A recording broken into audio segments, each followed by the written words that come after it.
कर्म एवं कर्मफल मीमांसा अध्याय 22 शंका समाधान का द्वितीय ध्वनि मुद्रण। प्रश्न 11।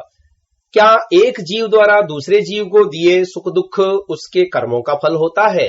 समाधान। ईश्वरीय व्यवस्था के अनुसार ऐसे सुख या दुख की कर्मफल के रूप में मानना संभव नहीं है। तीसरा सिद्धांत। हाँ, मानवीय व्यवस्था में यह संभव है यदि सुख या दुख देने वाला व्यक्ति अपने अधिकार से न्यायपूर्वक सुख या दुख देता है, अन्यथा नहीं।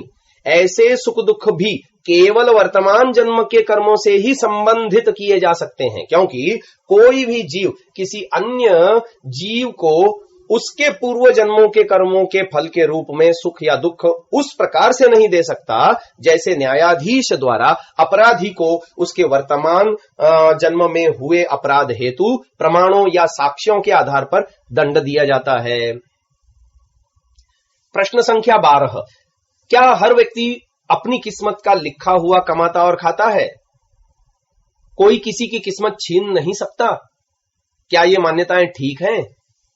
समाधान। नियतिवाद का पोषण करने वाली मान्यताएं सिद्धांत पक्ष के विरुद्ध हैं। किसी की किस्मत में उसे मिलने वाले सुख दुख तथा धन धान्य को अगर पहले से ही निश्चित लिखा हुआ मान लिया जाए, अर्थात पूर्व जन्मों के कर्मों के आधार पर, तो व्यक्ति को वर्तमान जन्म में किसी प्रकार का पुरुषार्थ करने की आवश्यकता ही नहीं है।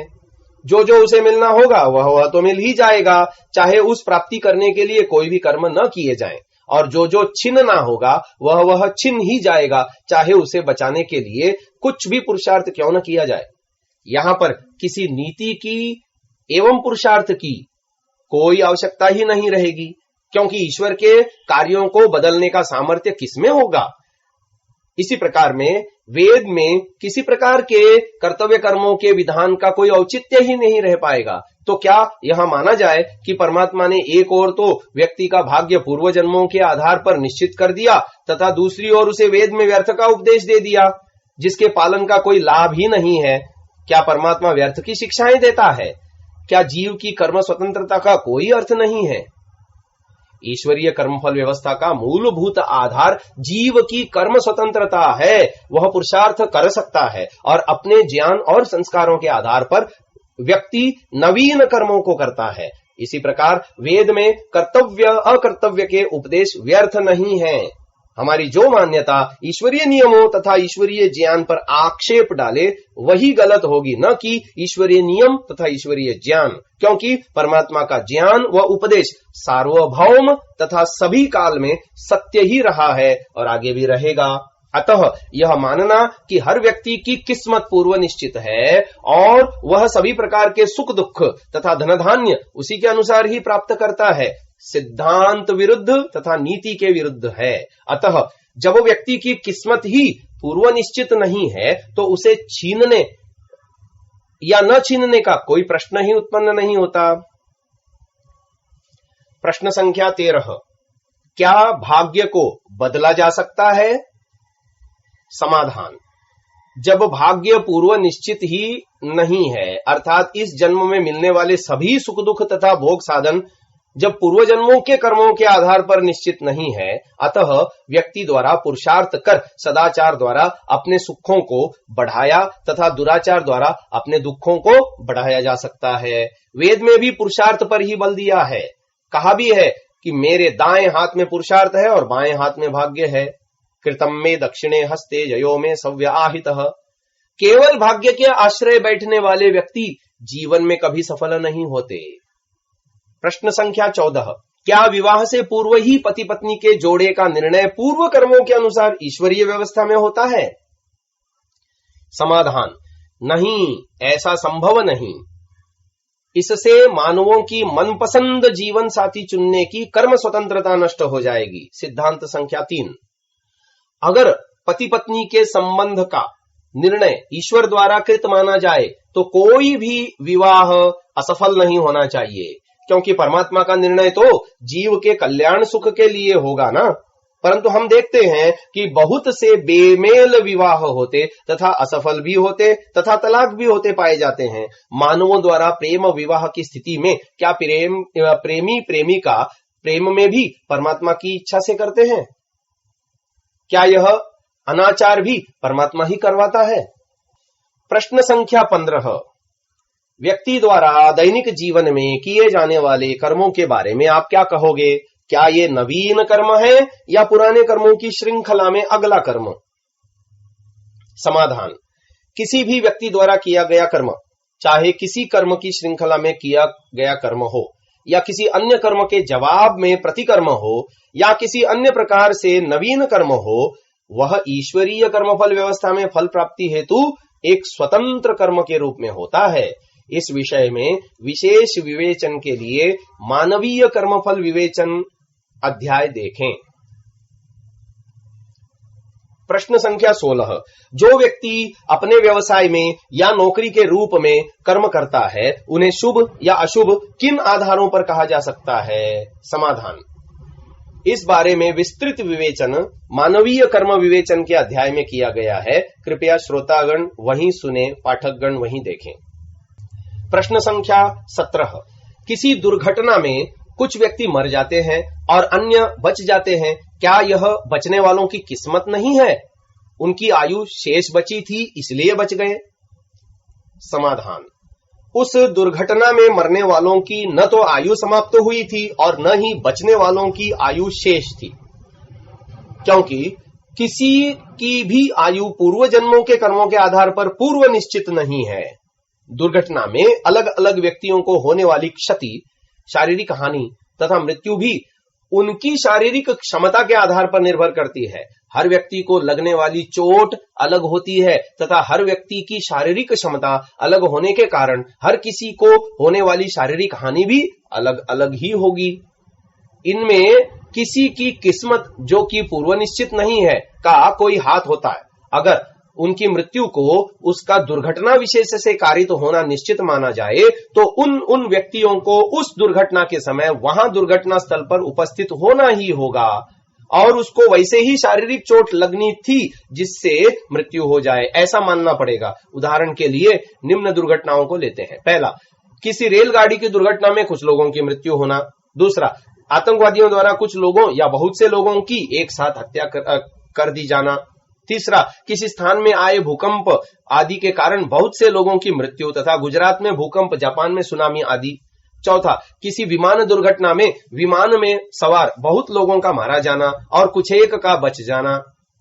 अगर इन सभी उदाहरणों में मृत्यु को प्राप्त होने वाले लोगों की मृत्यु को पूर्व निश्चित माना जाए तो यह मानना होगा कि उन सभी लोगों को उस रेल या विमान दुर्घटना या भूकंप आदि के समय उस रेल या विमान की यात्रा करनी ही थी या भूकंप स्थल पर होना ही था और उस रेल या विमान की दुर्घटना होनी ही थी, जिनके परिणाम स्वरूप मृत्यु को प्राप्त हुए लोगों को मरना ही था। इस प्रकार किसी स्थान विशेष में आए भूकंप, सुनामी में भी उन लोगों को जिनको भूकंप के कारण मरना था, परमात्मा ने वहां लाकर इकट्ठा कर दिया और भूकंप के आने पर वे सब मारे गए। इसी प्रकार आतंकवादियों की हिंसा का शिकार जिन लोगों ने होना था, उन सभी को परमात्मा ने वहां लाकर इकट्ठा किया और आतंकवादियों की हिंसा का शिकार बनाया। अभी वर्तमान में 11 सितंबर 2001 ईस्वी संवत को अमेरिका के शहर न्यूयॉर्क में आतंकवादियों ने विमानों द्वारा हमला कर लगभग 10,000 व्यक्तियों को एक साथ मृत्यु के मुंह में धकेल दिया। इन सभी मरने वालों की मृत्यु को उसी समय पर और इसी प्रकार से होने को पूर्व निश्चित तो नहीं माना जा सकता ना। इस सभी उदाहरणों में मृत्यु को पूर्व निश्चित मानने पर मृत्यु का कारण तथा मृत्यु का स्थान भी निश्चित मानना पड़ता है कि अमुक व्यक्ति अमुक समय पर अमुक कारण तथा अमुक स्थान पर मृत्यु को प्राप्त होगा। अगर ऐसा मान लिया जाए तो मृत्यु को प्राप्त करने वालों की कर्म स्वतंत्रता ही समाप्त हो जाती है।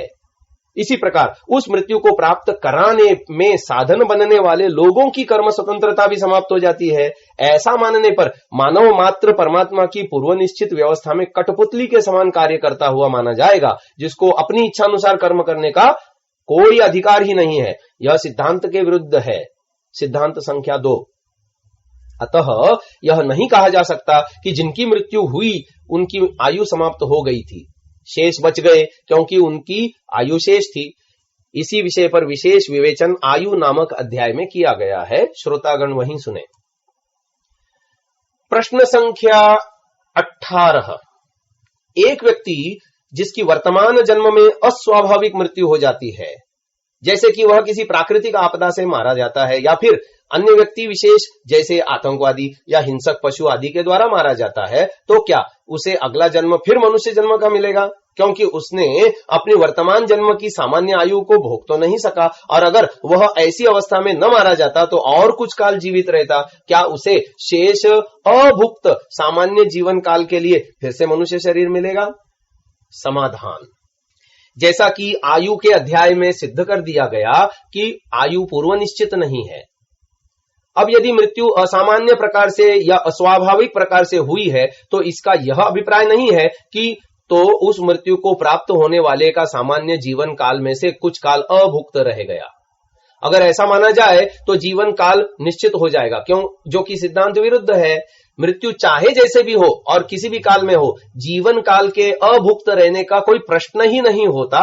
मृत्यु के पश्चात तो अगले जन्म का निर्णय परमात्मा की व्यवस्था में एक ही प्रकार से होगा, अर्थात मृत्यु के समय उस जीव विशेष के प्रधान कर्माशय की स्थिति। यदि उस जीव के कर्म उस समय मनुष्य शरीर को पुनः प्राप्त करने के होंगे तो उसे फिर से मनुष्य जन्म मिलेगा, और यदि अन्य योनियों को प्राप्त करने के होंगे तो फिर अन्य योनियां मिलेंगी। यदि उस जीव ने अपने मनुष्य जन्म के थोड़े ही काल में अधिक पाप कर लिए हैं, ऐसे में फिर से मनुष्य जन्म के मिलने का प्रश्न ही नहीं उत्पन्न होता। क्या परमात्मा उसे फिर से और पाप करने के लिए मनुष्य शरीर प्रदान करे?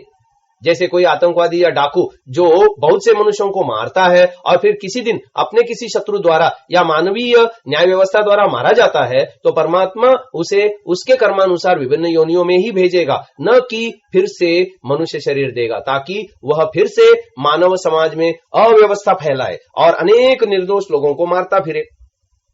इसी प्रकार अगर उस जीव ने मनुष्य जीवन में पुण्य अधिक किए हैं या मोक्ष मार्ग पर अग्रसर था, तो उसे अपने पुण्यानुसार फिर से मनुष्य जन्म मिलेगा ही।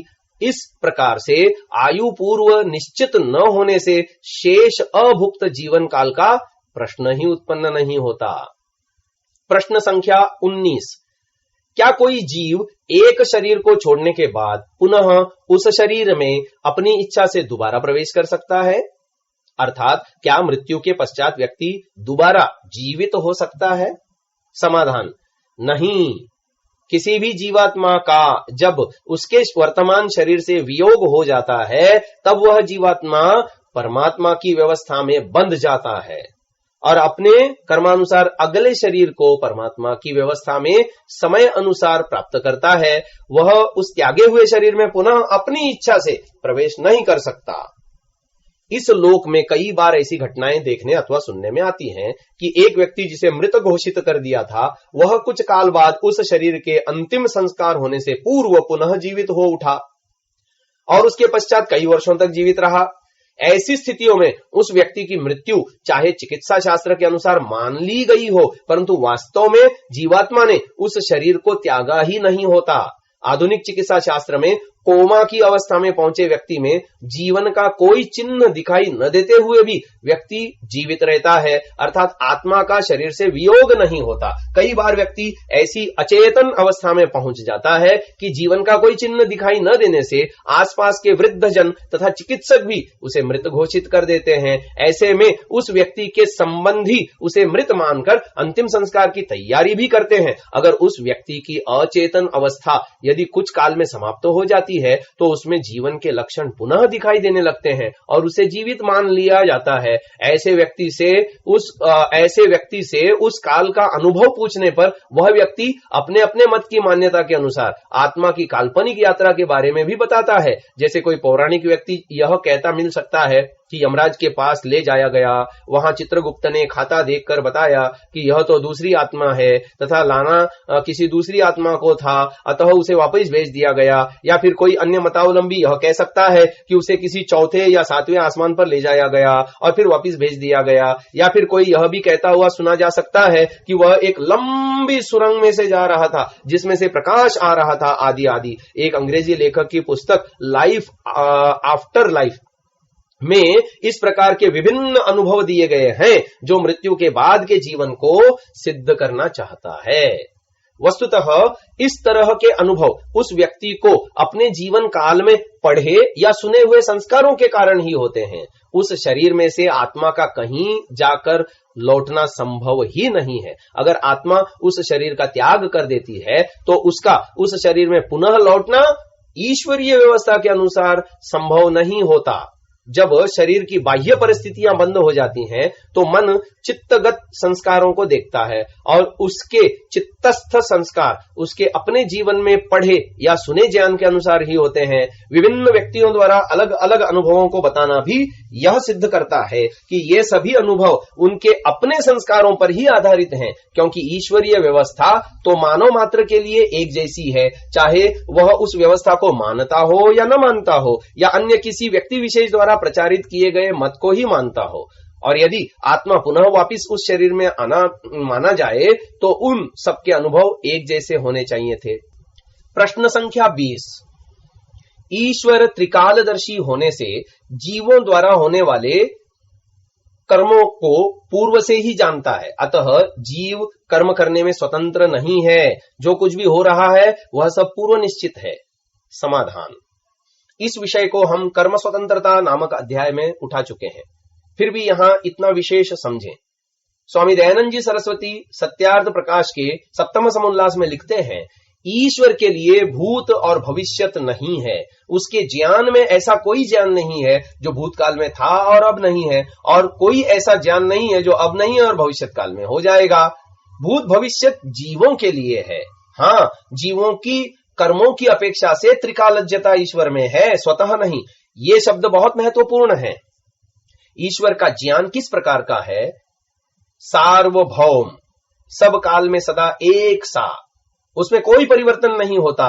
यह ज्ञान की सार्वभौमिकता उसके अपने कार्यों की दृष्टिकोण से है। उसके अपने कार्य हैं सृष्टि की उत्पत्ति करना, सृष्टि का पालन करना, सृष्टि का विनाश करना और सभी जीवों के कर्म यानी पाप पुण्यों के कर्मों का यथावत फल देना। ईश्वर का ज्ञान इन सभी विषयों के लिए सार्वभौम सदा एक सा रहता है। जैसा सृष्टि का ज्ञान पूर्व कल्पों में था वैसा अब भी है और वैसा ही आगे आने वाले कल्पों में भी रहेगा। इसी प्रकार जैसा कर्मफल का ज्ञान पूर्व कल्पों में था वैसा ही वर्तमान कल्प में भी है और आगे भी वैसे ही आने वाले कल्पों में वैसा ही रहेगा। इस प्रकार ईश्वर के ज्ञान में कोई परिवर्तन नहीं होता। यदि जीवों के कर्मों का ज्ञान ही परमात्मा के लिए एक रस सा होता, अर्थात भूत और भविष्यत का ज्ञान एक सा होता, तो उनके लिए अलग से कहने की कोई आवश्यकता ही नहीं थी। परंतु स्वामी जी लिखते हैं कि हाँ, जीवों के कर्मों की अपेक्षा त्रिकालज्ञता ईश्वर में है, स्वतः नहीं। अर्थात भूतकाल में जीवों ने जैसे कर्म किए वैसे ही ईश्वर ने जाना कि अमुक अमुक जीव ने अमुक अमुक कर्म इस काल में विशेष में किया था। ऐसे ही भविष्यत में जीव जो जो कर्म करेगा वैसा वैसा ही ईश्वर जानेगा और इसी प्रकार वर्तमान काल में भी जान रहा है। अतः यह त्रिकालज्ञता जीवों के कर्मों की अपेक्षा से आई, शेष उसके अपने सभी कर्मों की दृष्टि से भूत और भविष्यत नहीं है। अतः यहाँ ईश्वर जीवों के कर्मों की अपेक्षा से स्वतः त्रिकालज्ञ नहीं है। ईश्वर के लिए जीव के कर्मफलों का ज्ञान एक रस है और जीवों को कर्मफल तभी दिया जा सकता है जब जीव कर्म करने में स्वतंत्र हो। जब जीव कर्म करने में स्वतंत्र होगा तो भविष्यत में विभिन्न जीव कौन कौन से कर्म करने वाले हैं यह निश्चित नहीं कहा गया। अतः ईश्वर को जीव के कर्मों की दृष्टि से स्वतः त्रिकालज्ञ नहीं माना जा सकता।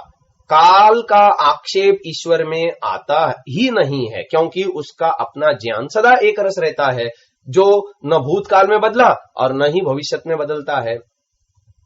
महर्षि दयानंद जी सरस्वती लिखते हैं कि जैसा स्वतंत्रता से जीव करता है वैसा सर्वज्ञता से ईश्वर जानता है। अर्थात जब जब जीव जो जो कर्म करता, परमात्मा सर्वव्यापक एवं सर्वज्ञ होने से वैसा वैसा जानता, त्रिकालज्ञ होने से नहीं। हाँ, जीव अल्पज्ञ होने से कर्म करके भूल जाता, परंतु परमात्मा सब जीवों के अब तक के सभी प्रकार के कर्मों को जानता है तथा यह भी जानता है कि जीवों को किस किस कर्म का क्या क्या फल मिल चुका और शेष कितने अभुक्त कर्म रह गए और इन अभुक्त कर्मों का क्या फल देना है। इस प्रकार इस विषय में परमात्मा का ज्ञान सर्वदा एक रस रहता है। जिस प्रकार परमात्मा सर्वशक्तिमान होते हुए भी कुछ काम नहीं कर सकता, जैसे अपने आप को मार दूसरा ईश्वर नहीं बना सकता, अन्याय पाप नहीं कर सकता, साकार नहीं हो सकता, बल्कि सर्वशक्तिमान होने से अपने कार्यों के संपादन में किसी की सहायता नहीं लेता, इसी प्रकार परमात्मा को त्रिकालज्ञ कहने से परमात्मा जीवों द्वारा अलग किए जाने वाले कर्मों को पूर्व ही जानता है, ऐसा नहीं माना जा सकता। कोई भी जीव अधिक से अधिक कितना शुभ या अशुभ कर्म कर सकता है, यह परमात्मा अवश्यमेव जानता है। इस प्रकार जीवों द्वारा भविष्य में किए जाने वाले कर्मों को परमात्मा पूर्व से नहीं जानता और जीवों की कर्म स्वतंत्रता होने से वह जान भी नहीं सकता। हाँ, जब भी जीव मन से कर्म का विचार करता, सर्वव्यापक एवं सर्वज्ञ होने से परमात्मा तभी जानता है कि इस जीव ने अमुक अमुक कर्म को अमुक अमुक काल में करने का विचार किया। जैसा जीव वाणी से कर्म करता, वैसा परमात्मा भी तत्क्षण जानता है कि अमुक जीव ने वाणी से अमुक अमुक कर्म किया। जैसा जीव शरीर से शुभ या अशुभ कर्म करता, वैसा ही परमात्मा जानता है। अगर कोई जीव भविष्य के बारे में विचार करता, तो परमात्मा जानता कि अमुक जीव ने भविष्य के बारे में यह विचार किया। और जब जीव उस विचारे हुए कर्म में परिवर्तन का विचार करता तथा परिवर्तन करता, तो परमात्मा भी उसी परिवर्तन को उसी समय जानता। परंतु अमुक जीव अमुक काल यानी भविष्यत काल में अमुक कर्म को निश्चित रूपेण करेगा, यह परमात्मा भी नहीं जानता। जब कर्म होगा तभी परमात्मा जानेगा, उससे पूर्व नहीं। हाँ, परमात्मा किसी जीव के द्वारा होने वाले समस्त संभावित कर्मों को जानता है कि जीव अपने ज्ञान तथा संस्कारों के आधार पर विभिन्न परिस्थितियों में अमुक अमुक कर्म कर सकता है, परंतु ऐसा ज्ञान जीव की कर्म स्वतंत्रता में बाधक नहीं है। जीव उन सभी संभावनाओं में से कोई एक कर्म करेगा ही, ऐसा भी नहीं कहा जा सकता। उसके ज्ञान उसके प्रति होने वाले दूसरे कर्मों के आधार पर उसके कर्मों में कैसा परिवर्तन आएगा, यह कभी नहीं निश्चित किया जा सकता। अतः जीव उन संभावनाओं में से कोई कर्म भी कर सकता या अन्य कोई कर्म भी परिस्थिति जन्य परिवर्तनों के आधार पर कर सकता है। इससे जीव की कर्म स्वतंत्रता में कोई बाधा नहीं आती। अतः जीव की कर्म स्वतंत्रता भी बनी रहती है और परमात्मा के न्याय विधान में भी कोई दोष नहीं आता। अन्यथा तो जीव परमात्मा के हाथ की कठपुतली मात्र होकर रह जाता। जब अपने द्वारा प्रेरित पूर्व निश्चित करवाए गए कर्मों का दंड देने से परमात्मा में पक्षपाती व अन्यायकारी होने का दोष आ जाता, क्योंकि यह दोष परमात्मा में नहीं लग सकते। इनसे भी जीव की कर्म स्वतंत्रता माननी होगी और जीव कर्म करने में तभी स्वतंत्र होगा जब जीव द्वारा आगे किए जाने वाले कर्मों को परमात्मा भी न जानता हो कि अमुक जीव अमुक काल में अमुक अमुक कर्म करेगा ही। इस प्रकार हम देखते हैं कि परमात्मा में जीवों के द्वारा किए जाने वाले कर्मों का पूर्व ज्ञान सिद्ध नहीं होता। जीव जो कुछ भी कर्म करता है वह अपने ज्ञान, संस्कारों तथा दूसरों द्वारा किए जाने वाले कर्मों पर आधारित होकर स्वतंत्रता से करता है और फल प्राप्ति हेतु परमात्मा की व्यवस्था में बंध जाता है।